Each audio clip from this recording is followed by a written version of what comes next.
رمضان تربیت نفس کا مہینہ ہے اور روزے کا مقصود لعلکم تتقون قرآن نے بیان کیا ہے کہ انسان کے اندر تقوی کی کیفیت پیدا ہو جائے۔ اب آپ کی ہماری ذمہ داری ہے کہ اس مرحلے پر ہم اپنے آپ کو غلطیوں سے بچائیں۔ رات بھر بچے اگر نوجوان جاگ رہے ہیں کہ ایسا نہ ہو کہ یہ چیز ان کی زندگی میں مابعد کو غلط اثرات ڈال دے، جی اس لیے محتاط ہونے کی ضرورت ہے۔ پھر سحری کا جہاں تک معاملہ ہے، ہم سنت نبوی کے لیے جان اور دل قربان کرنے تیار ہیں۔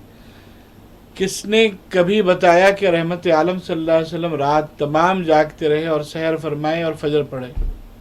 جی سیرت مبارکہ کی کتابیں ہمارے سامنے ہیں، احادیث مبارکہ سامنے ہیں۔ رحمت عالم صلی اللہ علیہ وسلم جو ہمارے اس لیے اسوہ کاملہ ہیں، سحری کے لیے بیدار ہوا کرتے اور سحری نوش فرماتے۔ جی تو ہمیں بھی یہی کرنا چاہیے، تراویح کے بعد آرام کر لیں، سحری کے لیے بیدار ہو کے سحری کریں۔